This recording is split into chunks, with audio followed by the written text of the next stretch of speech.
નમસ્કાર વિદ્યાર્થી મિત્રો, રાજેશ ફ્રી ક્લાસીસ દ્વારા આયોજિત ધોરણ 10ના વિજ્ઞાન વિષયની વિડીયો લેક્ચરની સિરીઝની અંદર હું ફરી વખત આપનું હાર્દિક સ્વાગત કરું છું. મિત્રો, આપણે છેલ્લા આધુનિક આવર્તક કોષ્ટકમાં તત્વોનું સ્થાન કઈ રીતે નક્કી કરવું એને આધારે કે, એલ, એમ અને એન કક્ષા ધોરણ 9ની અંદર આપણે આવતી એનું આપણે પુનરાવર્તન કરેલું. આજે મિત્રો આપણે હવે મહત્વના કેટલાક વલણો, કેટલાક રેડિયસ, બરોબર, જેની અંદર સંયોજકતા, પરમાણુ કદ, ધાત્વિક ગુણધર્મો, વિદ્યુતઋણતા વિશે આપણે આગળ વધવાનું છે. તો પેલો સંયોજકતા વલણ આપણે જોઈએ કે તમે બધા જાણો છો, બરોબર, તમને આવડે પણ છે. તો આપણો પહેલો સંયોજકતા. સંયોજકતા એટલે શું? વ્યાખ્યા આપણને ખબર હોય. તત્વની બાહ્યતમ કક્ષામાં રહેલા ઇલેક્ટ્રોનને તેના સંયોજકતા ઇલેક્ટ્રોન કહેવામાં આવે છે, અને બાહ્યતમ કક્ષામાં રહેલા ઇલેક્ટ્રોનની અંદર જે મેળવવાની કે ગુમાવવાની વૃત્તિ હોય એને આપણે સંયોજકતા કહીએ છીએ. હાવ ટૂંકું કહીએ ને તો જોડાવાની ક્ષમતા. સંયોજકતા, બરોબર.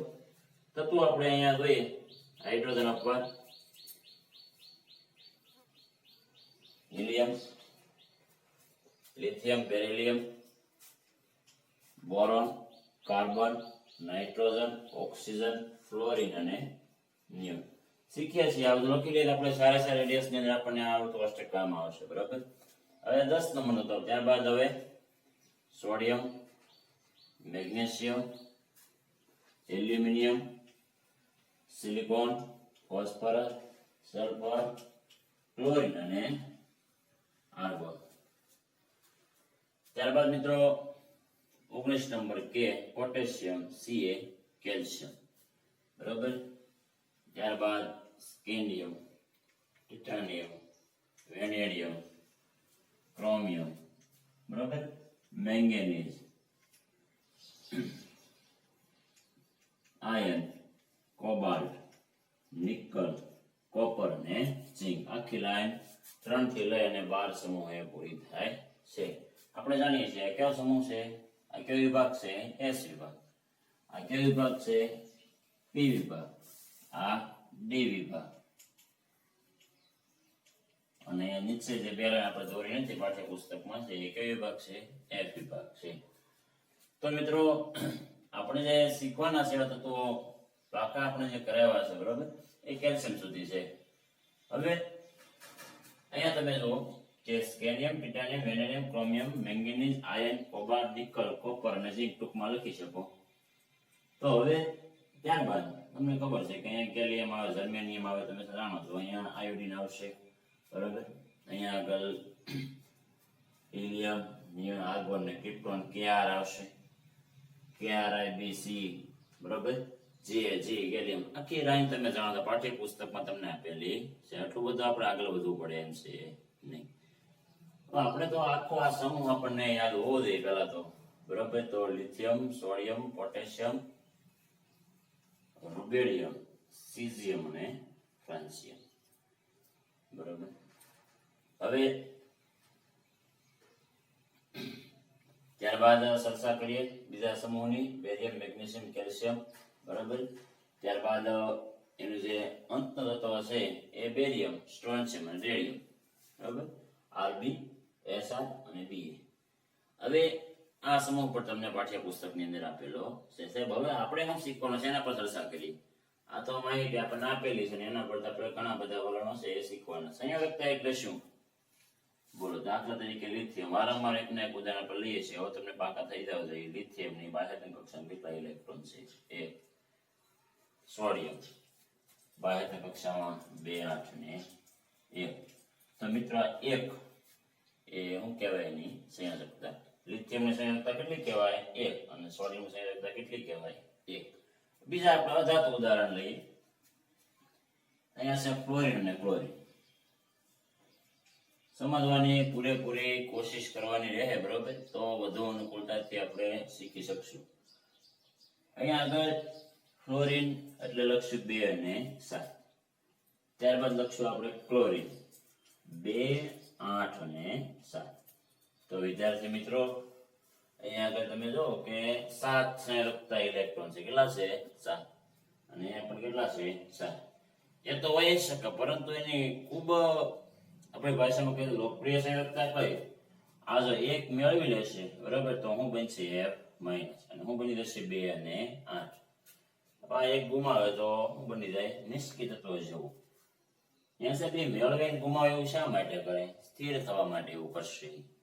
જ્યાં સુધી સ્થિર નહીં હોય, દાખલા તરીકે આપણી પાસે ઘણા બધા રૂપિયા હશે, ત્યાં સુધી સોડિયમની જેમ આપણને શાંતિ થાય નહીં. અત્યારે એને 2 અને 8 ઉપરાંત 1 છે, એટલે એને કંઈક જો એક નવું કામ કરવાનો પ્રયત્ન કરશે બરોબર.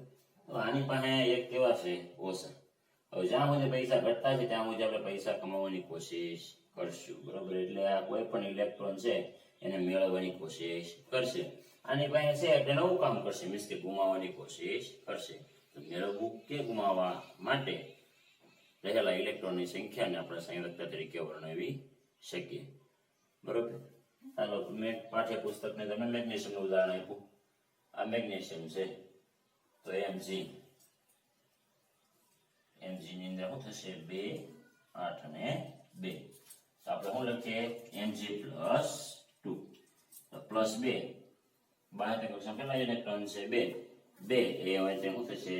સંયોજકતા થશે. આ રીતે તમે અહીંયાથી લઈ શકો. લિથિયમની 3, અહીંયા 2 બરોબર, 3, 4 બરોબર. આની 3 પણ હોઈ શકે, આની -2, ફ્લોરિનની -1. આ રીતે તમે બધાની સંયોજકતા તમારા આજના લેક્ચરના જે બોર્ડ વર્ક લખો એની અંદર લખવાની છે. આપણે બોર્ડ વર્ક કરવાનું છે, આપણે ટૂંકો સમજવાનું જ છે અહીંયા અંદર. હવે ત્યારબાદ વિશેષ ચર્ચા કરીએ આપણે સંયોજકતા કેવી રીતે બદલાય સમૂહ અને આવર્તની અંદર. હવે આપણને જરૂરિયાત પડશે બરોબર. તમે જુઓ, ખાસ યાદ રાખજો, પ્રશ્ન પરીક્ષામાં પૂછાય. આ સમૂહ છે બરોબર, lithium, sodium, potassium, rubidium, caesium અને ફ્રાન્સિયમ. આ એક શું છે? સમૂહ. આ સમૂહમાં તમે જુઓ તો આ સમૂહની અંદર કોઈ પણ તત્વની સંયોજકતા બદલાતી નથી બરાબર. તમે જુઓ, એક કદાચ કે નહીં લખી નાખવાનો તો પણ શું આવશે? 2, 8, 8 અને 1 આવશે ને? જો 8 ને 10, 10 ને 18 ને 19. ખ્યાલ? તો સમૂહમાં સંયોજકતા બદલાતી નથી. સમૂહમાં સંયોજકતા બદલાતી નથી. પ્રવૃત્તિનો પહેલા જવાબ 5 નો. સમૂહમાં સંયોજકતા બદલાતી નથી. આવર્તમાં સંયોજકતાની અંદર 1 એકમનો વધારો થાય. દાખલા તરીકે લિથિયમ શું છે? 2 અને 1. આ બેરિલિયમ છે, શું થશે? 2, 2. 1 નો વધારો થયો. આ બોરોન છે, 2, 3. ખ્યાલ આવે તમને? સંયોજકતા કેવી થાય? બદલાતી રહે. સંયોજકતાની અંદર ફેરફાર થતો રહે, 1 એકમનો વધારો થાય બરોબર. અને જો કોઈ ખાસ તત્વો હોય, વિશિષ્ટ તત્વો હોય તો એની સંયોજકતા માઇનસ થાય. અત્યારે તમારે 1 એકમનો શું થાય છે? વધારો. કાર્બન હોય તો 2 અને 4. આ ઇલેક્ટ્રોન્સના 5 ક્વેશ્ચન તો આખા ચેપ્ટરની અંદર કઈ વાંધો આવશે નહીં. ખૂબ સારી રીતે આ ચેપ્ટર આપણે શીખી શકશું. તો અહીંયા 2, 3, 2 સારી રીતે 1 એકમનો શું થાય? વધારો થાય. એની અંદર આવર્તની અંદર આડી લીટીને આપણે શું કહીએ છીએ? આવર્ત. અને ઊભી લીટીને આપણે શું કહીએ છીએ? સમૂહ. સમૂહની અંદર સંયોજકતા બદલાતી નથી. ત્યારે આવર્તની અંદર સંયોજકતા કેવી થાય છે? બદલાય છે. સરસ. આટલી માહિતી છે વાંચી લો બરોબર. એટલે આપણે તરત જ પરમાણુ કદ ઉપર આગળ વધીએ.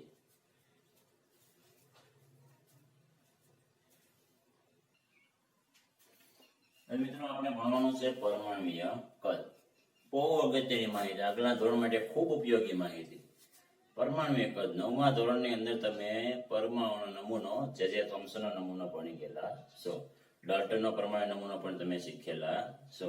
પરમાણુ કોને કહેવાય એની વ્યાખ્યા પણ તમને આવડે છે, અને અણુ કોને કહેવાય એ વ્યાખ્યા પણ તમને આવડે. એટલે વિશેષ અહીંયા આગળ ચર્ચા નહીં કરી, વ્યાખ્યા ખાલી કરશું બરોબર. પરમાણુ તો કે એવો અવિભાજ્ય કણ કે એનું વધુ વિભાજન શક્ય નથી, પરંતુ પરમાણુને શું હોય છે?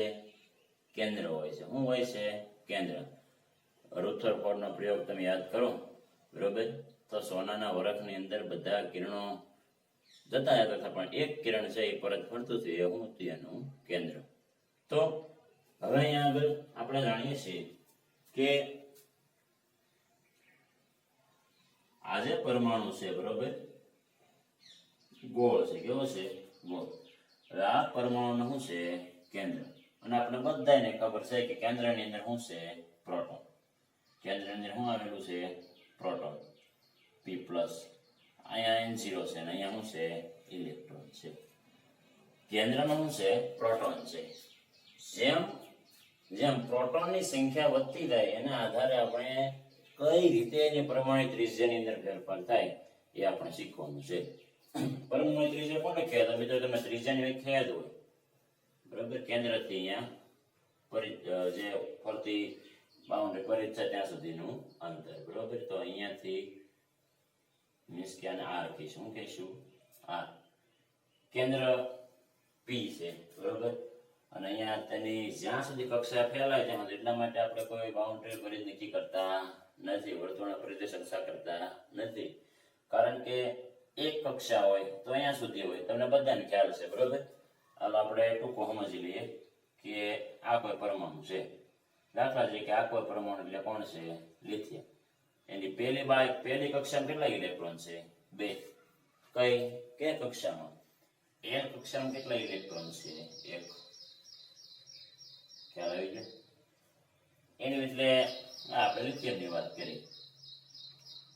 ખૂબ ટૂંકી માહિતી પણ આપણે વિસ્તૃત સમજવી છે, જેથી આપણે લાંબા સમય સુધી સારી રીતે આપણને યાદ રહી શકે. હાઇડ્રોજન છે એની અંદર તો માત્ર ને માત્ર એક જ કક્ષા છે અને એમાં કેટલા ઇલેક્ટ્રોન છે? 1. કઈ કક્ષા છે? K કક્ષા.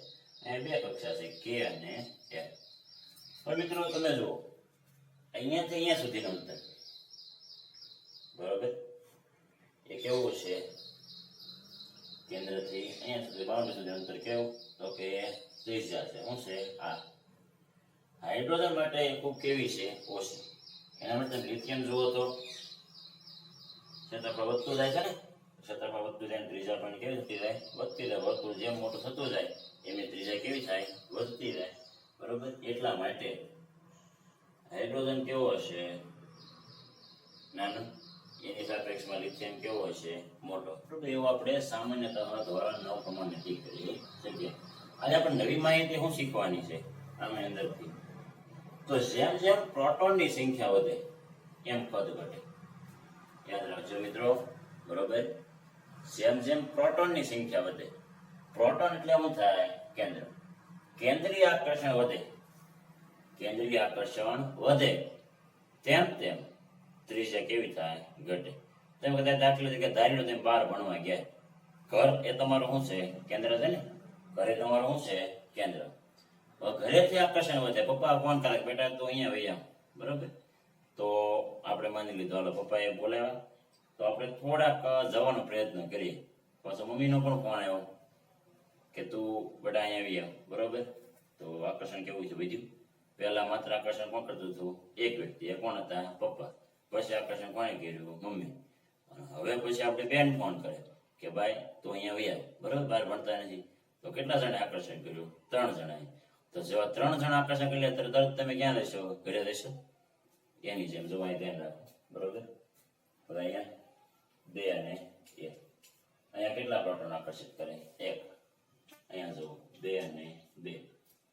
મારો કે મેં તમને ફેમિલીથી એક સમજાવવાનો મારા સાયન્સ લેવલ પ્રમાણે પ્રયત્ન કર્યો, જે રીતે સમજાવું છું એ રીતે તો તમે સમજજો, બરોબર. કે પ્રયત્ન બીજો છો. આકર્ષણ મમ્મી પપ્પા સાંભળે, મમ્મી સાંભળે. આકર્ષણ કેવું થયું? વધ્યું. અહીંયા આગળ હજી આપણે કોઈ બેન બોલાવ્યા, આપણે 2 અને 3.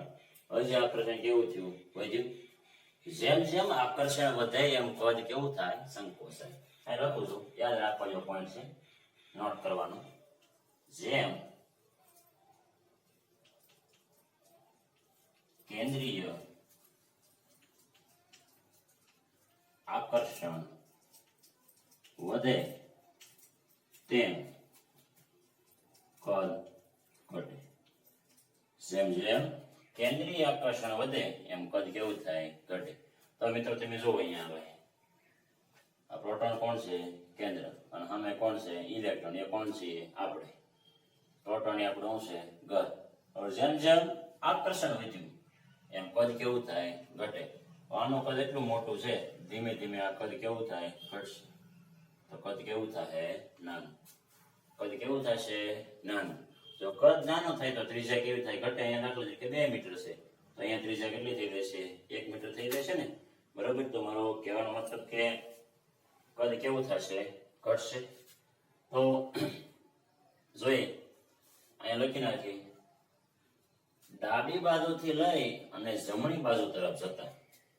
તો હું ટૂંકમાં લખું છું, ડાબાથી જબા તરફ જતા. ડાબાથી જબા મતલબ લખું છું લિથિયમ થી નિયોન તરફ જતા.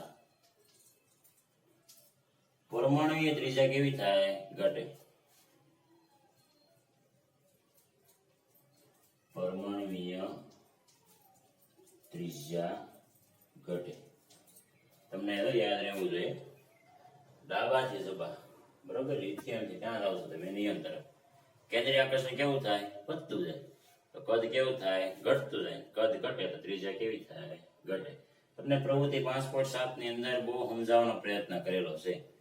એમાં તમને બધાની આંકડાકીય માહિતી આપે છે, આપણે યાદ રાખવાની નથી. પાઠ્યપુસ્તકની અંદર તમને 37 પાઇકોમીટર હાઇડ્રોજનની ત્રિજ્યા આપેલી છે, બરોબર, S ની. ત્યારબાદ તમને બીજી માહિતી બધાની બોરોનની, લિથિયમની બધાની આપેલી છે. એમ તમે અવલોકન કરશો ને, તમને લિથિયમ છે ને એ સૌથી તત્વ કેવું દેખાશે? મોટું. લિથિયમ તત્વ સૌથી કેવું દેખાશે? મોટું. જો તમે આ તત્વ કેવું છે? મોટું. કારણ કે તમે આમ જાઓ, ડાબાથી જબા જાઓ, તેમ કોણ? પરમાણુય ત્રિજ્યા ઘટે. તો સૌથી મોટી કોની હોય? લિથિયમની. સૌથી મોટી કોની હોય? લિથિયમની. અને સૌથી નાનું કદ કોનું હોય? ફ્લોરિનનું. યાદ રાખજો મિત્રો, આ તમારે નક્કી કરવાનું છે પ્રવૃત્તિ પ્રમાણે. સૌથી મોટું કદ જેની ત્રિજ્યા વધુ હોય 152 પાઇકોમીટર લિથિયમ. અને સૌથી નાનું કોણ હશે? સૌથી નાનું કોણ હશે? ફ્લોરિન. ચાલ આવી ગયો, ખબર પડી ગયા તમને, બરોબર, કે આ રીતે ધીમે ધીમે પરમાણુ ત્રિજ્યા કેવી થાય? ઘટે. હવે આપણે આવર્ત ભણ્યા, હવે આપણે શું ભણવાનું છે? સમૂહ. હવે ઉપરથી ડાબાથી જબા શીખી જવાનું છે, ઉપરથી નીચે તરફ જતા. બરાબર, ઉપરથી ક્યાં જવાનું છે? નીચે. તો જેમ તમે ઉપરથી નીચે જાઓ એમ તમે જુઓ,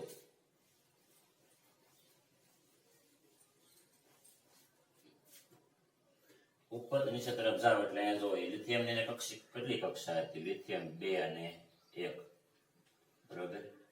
કેટલી કક્ષા હતી? 2 હતી. એટલે મીન્સ કે 2 અને 1, K અને L હતી. હવે આગળ વધો તમે. સોડિયમ 2, 8, 1. કેટલી કક્ષા થઈ? 2, 8, 1. એટલે 1, 2 અને 3, બરોબર. સોડિયમ. હવે તમે જો ટૂંકો સમજે, બીજા બધા તમારે જાતે સમજી જવાનું, આગળ વધતા જાય. હવે આ શું આવશે? 2, 8, 8, 1. તો હાલો અહીંયા આગળ લિથિયમનો 1 કક્ષા હતી, બરાબર. એટલે ત્રિજ્યા કેવી હતી? ઓછી. સોડિયમની કક્ષા કેટલી થઈ? બરાબર.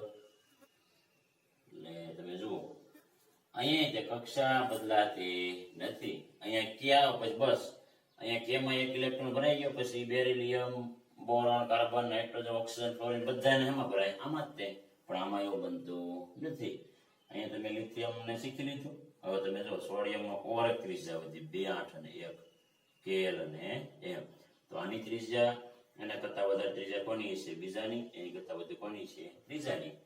તો ઉપરથી નીચે તરફ જતા, ઉપરથી નીચે તરફ જતા કેન્દ્રીય આકર્ષણ ઘટે. હવે કેન્દ્રથી આપણે કેવા જઈએ છીએ? દૂર જઈએ છીએ. કેન્દ્રથી કેવા જઈએ છીએ? દૂર. અગાઉવાળામાં ભણાવવાની ગણતરી હોય એ આપણે કહેતા હોય કે આમ જાવ તો એમ જાવ, એક એક પ્રકારનું આવરણ બનાવતા આસ્તર કહેવાય, એક પ્રકારનું રક્ષા કવચ, ઢાલ કહેવાય. અલગ અલગ ઢાલ બનતી રહે એટલે ધીમે ધીમે આપણે કહેતા રહીએ દૂર. અને આપણે કેમિસ્ટ્રીની માહિતી પ્રમાણે ધીમે ધીમે ઉપરથી નીચે તરફ જાવ કે કક્ષા કેવી થાય? ઉમેરાય. તમે 9મા ધોરણથી શીખો છો, બરાબર. તો કક્ષા ઉમેરાય તો કદ કેવું થાય? વધે. તો આપણે અહીંયા સરળતાથી લખી શકીએ કે સમૂહમાં, આપણે આવર્તન લખ્યું, સમૂહમાં ઉપરથી નીચે તરફ જતા કદ વધે. એટલે કે પરમાણુય ત્રિજ્યા વધે છે. આવર્તમાં પ્રમાણ ત્રિજ્યા કેવી થાય? ઘટે. અને સમૂહમાં પ્રમાણ ત્રિજ્યા કેવી થાય? વધે. બરાબર. તમને એ માહિતી પણ પ્રવૃત્તિ 5.8 ની અંદર આપેલી છે, એ પણ તમે જોઈ શકો છો. અહીંયા ઇલેક્ટ્રોનનું કેન્દ્ર તરફનું આકર્ષણ યાદ રાખવાનું. આવર્તની અંદર અહીંયા છે એ નવી કક્ષાનો ઉમેરો થાય એટલે કેન્દ્રીય આકર્ષણ કેવું થાય? ઓછું થાય. એટલે પરમાણિક કદ કેવું થાય? વધે. અને પરમાણિક કદ વધે એટલે પરમાણુ ત્રિજ્યા પણ કેવી થાય? વધે. બરાબર. આટલી માહિતી તમે ખાસ ધ્યાન રાખી અને જોઈ લો. આમાં મોટું તત્વ કોણ બનશે? સૌથી મોટું ફ્રાન્સિયમ. અને સૌથી નાનું કોણ બનશે? લિથિયમ. એમાં સમૂહની અંદર આવર્તની અંદર સૌથી મોટું કોણ? લિથિયમ. જેની અંદર આપણે પૂછે આપણે યાદ રહેવું જોઈએ. બરોબર. તો આ માહિતી એક વખત લખી લો.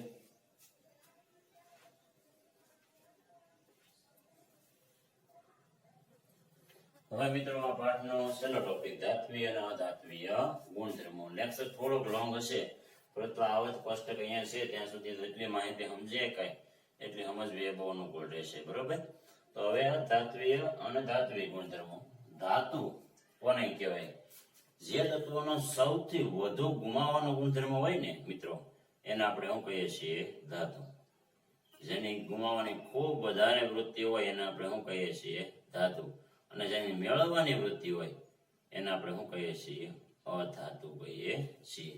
તમારે આટલું યાદ રાખવાનું છે કે આ બાજુ ડાબી બાજુ એટલી રહેલા છે ને, બરોબર, આખો સમૂહ આ ધાતુ છે. શું છે? ધાતુ. મારો કહેવાનો મતલબ કે એસ વિભાગની અંદર બધા તત્વો કેવા છે? ધાતુ તત્વો છે. કારણ કે એના કદ કેવા છે? મોટા. બરોબર. કદ કેવા છે? મોટા. એટલે ગુમાવવાની વૃત્તિ કેવી છે? વધુ. બરોબર. જેની ગુમાવવાની વૃત્તિ વધુ હોય ને એને કેવા તત્વો કહેવાય? ધાતુ તત્વો કહેવાય. અહીંયા ડી બ્લોકમાં પણ કેટલાક ધાતુ તત્વો છે એની ગુમાવવાની વૃત્તિ પણ કેવી છે? વધુ. એની ગુમાવવાની વૃત્તિ કેવી છે? વધુ. એટલા માટે કેવા છે? ધાતુ તત્વો છે. જ્યારે અહીંયાથી carbon, nitrogen, oxygen, fluorine, phosphorus, sulphur ને ક્લોરીન આ બધા કેવા છે? અધાતુ તત્વો છે. કયા તત્વો છે? અધાતુ તત્વો. અહીંયા જાણીતી ધાતુઓ સોડિયમ, મેગ્નેશિયમ, કેલ્શિયમ. બરોબર. આ બધી ધાતુઓ ગુમાવવાનો ગુણધર્મ ધરાવે. તો એ આવર્તક કોષ્ટકની ડાબી બાજુ છે. કેવી છે? ડાબી બાજુ. જ્યારે સલ્ફર ને ક્લોરીન કઈ બાજુ છે? જમણી બાજુ. હવે આ તત્વોની ગુમાવવાની વૃત્તિ કેવી છે? વધુ. અને આની બાહ્યતમ કક્ષામાં રહેલા ઇલેક્ટ્રોન છે ને એ ઝડપથી કેવા થાય? ગુમાવી શકાય. એટલા માટે આ શું છે? ધાતુ તત્વો છે. ત્યારે પેલા કેવા છે? અધાતુ તત્વો છે. પાઠ્યપુસ્તકની પ્રવૃત્તિમાં એવો સરળ પ્રશ્ન પૂછ્યો તમને કે ત્રીજી આવર્તની અંદર તમને લોકોને છે એ અધાતુ તત્વો ગોતવાના કીધેલા છે. બરોબર. તો સોડિયમ, મેગ્નેશિયમ તો છે નહીં. એલ્યુમિનિયમ પણ શું છે? ધાતુ. એસઆઈ શું છે? અર્ધધાતુ. એની વ્યાખ્યા સમજાવો તો PSC. આ ત્રણેય શું થાય? અધાતુ થાય. શું થાય? અધાતુ થશે. આપણે પૂછ્યું કઈ બાજુ ધાતુ છે અને કઈ બાજુ ધાતુ? બીજા બે પ્રશ્નો. ડાબી બાજુ એ શું છે? ધાતુ. અને જમણી બાજુ એ શું છે? અધાતુ. બરાબર. એ સોલ્વ થઈ જશે. ખૂબ ટૂંકું છે. હવે આ બંનેની વચ્ચેના ગુણધર્મ ધરાવતું હોય ને એને અધાતુ કહેવાય. શું કહેવાય? પેલા ધાતુ અર્ધધાતુ કહેવાય. કેવી કહેવાય? અર્ધધાતુ. સેમી મેટલ કહેવાય. અર્ધધાતુનું નામ હું અહીંયા તમને લખી દઉં છું. તમે તમારી પાઠ્યપુસ્તકની અંદર ગુલાબી કલરની લીટી આપેલી છે આવર્ત કોષ્ટકની અંદર. સીધી. બરોબર. Boron, silicon, germanium, antimony, polonium, tellurium. બરોબર. અને આર્સેનિક. આ આટલા તત્વો તમને ગુલાબી કલરની લીટીમાં આપેલા છે. તો એની માહિતી આપણે મેળવીએ. એની અંદર તમને પ્રથમ આપેલું છે બોરોન. ત્યારબાદ આ તમારે યાદ રાખવાનું છે. ખાસ પ્રશ્ન MCQ પૂછાય છે કે નીચેનામાંથી કયું અર્ધધાતુ તત્વ છે? બરોબર. તો બોરોન, સિલિકોન, જર્મેનિયમ ખાસ યાદ રાખતા રહેવાનું રહેશે. સિલિકોન. બરોબર. આર્સેનિક. SB મતલબ એન્ટિમની. T મતલબ ટેલુરિયમ. આખી ગુલાબી કલરની લાઈન તમે યાદ રાખવાની છે. અને PO એટલે પોલોનિયમ. બરોબર. આ કેવા છે? અર્ધધાતુ તત્વો છે. આની સિવાયના બાકીના તત્વો છે અપવાદ સિવાયના એ બધા ડાબી બાજુ છે ધાતુ અને જમણી બાજુ છે કેવી છે અધાતુ તત્વો છે બરોબર અને આપણે ખાસ યાદ રાખો જેની ગુમાવવાની વૃત્તિ વધુ હોય એ કેવા હોય ધાતુ તત્વો અને જેની મેળવવાની વૃત્તિ વધુ હોય એ કેવા હોય અધાતુ તત્વો હોય હજી એક માહિતી આપણને આવડતમાં એવું પણ પૂછીએ કે ડાબાથી જમા તરફ જતા ડાબી બાજુથી એટલે આવર્તમાં યાદ રાખો ડાબાથી જમા એટલે શું હોય આવર્ત ડાબી બાજુથી જમણી બાજુ તરફ જતા ધાત્વિય ગુણ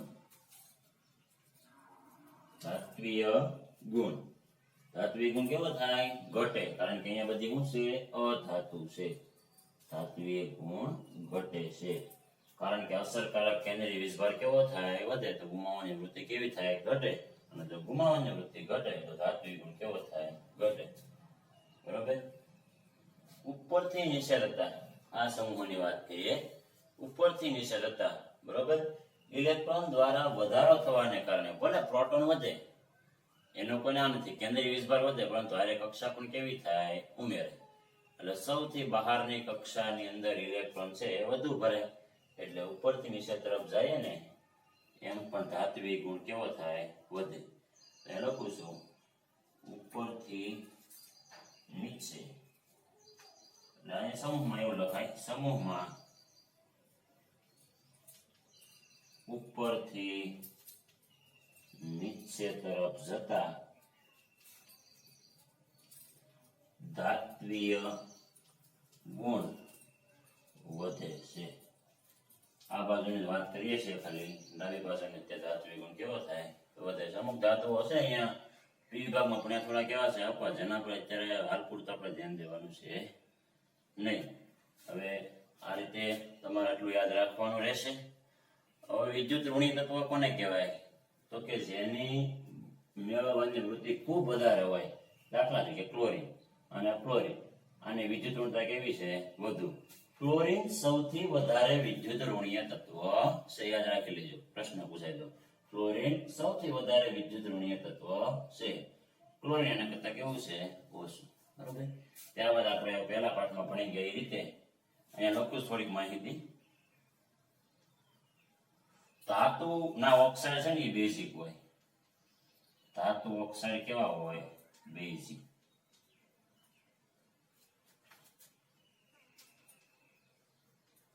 અને અધાતુના ઓક્સાઇડ કેવા હોય એસિડિક અધાતુના ઓક્સાઇડ કેવા હોય એસિડિક આ પણ તમારે ખાસ યાદ રાખવાનું રહેશે જે ઓક્સાઇડની પાણી સાથે પ્રક્રિયા કરીએ